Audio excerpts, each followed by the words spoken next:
In this, we are going to discuss about illustration number 33. Lessee enter हुआ है into 10-year lease में for 2000 square meter of office space at the beginning of year 6 के beginning में ही lessee और lessor agree हो गए to amend the original lease for the remaining 5 years to include an additional उन्हें क्या area को बढ़ाना है 3000 स्क्वायर मीटर से बढ़ाना है of office space in the same building or the additional space is made available for use by lessee at the end of second quarter of year 6. So increase है ना total consideration हम क्या बोलते हैं that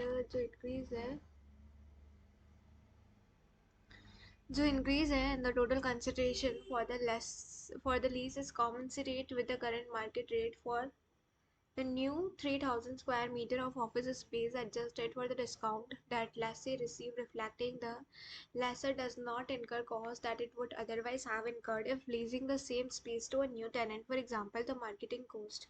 How should the said modification be accounted for? तो हम क्या बोलते हैं कि कैसे जो है said modification जो है that the same account होगा and all. तो ये एरिया को इंक्रीज करने की बात कर रहे हैं. उसके अलावा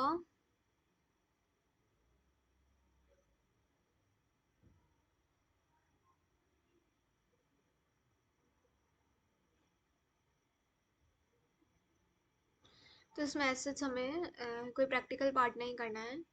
Lesi account for the modification as a separate lease. ये केस ए वाली बात है. केस ए में हम ऐसा बोलते हैं कि लेसी जो है वो अकाउंट करेगा for the modification as a separate lease separate from the original 10-year lease because the modification है that the same grant lessee an additional right to use an underlying asset.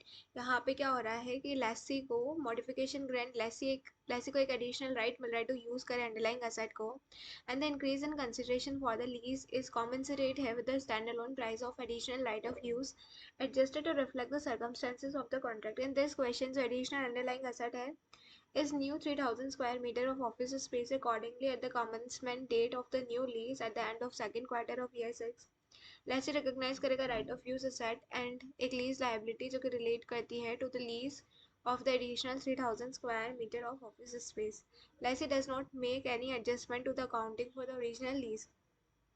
जो lessee है that the same does not make कोई adjustment नहीं करेगा to the accounting for the original lease of 2000 square meter of office as a result of this modification.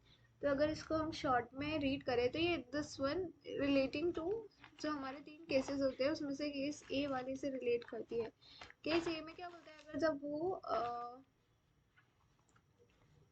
मतलब हमारा जो normal scenario है उस वाले में, मतलब अगर इंक्रीज हुआ है एरिया में और इंक्रीज हुआ है लीज पेमेंट में, जब भी व्हेन देयर इज हम क्या बोलते हैं दैट जब भी व्हेन देयर इज इंक्रीज हुआ है एरिया में एज पर दिस क्वेश्चन उसमें भी यही हो रहा है. एरिया बढ़ रहा है, लीज पेमेंट भी बढ़ रहा है, पर वो जो बढ़ रहा है with respect to the stand alone selling price के रिस्पेक्ट में बढ़ रहा है ऑफ सच इंक्रीज एरिया, तो हम इसे ट्रीट करेंगे एज अ सेपरेट कॉन्ट्रैक्ट. तो this is the what we these are the keywords which we need to write in the examination, that there is an increase in area, increase in lease payment with a standalone selling price of such increased area, then we will treat it as a separate contract. All right, this is our illustration number 33 था.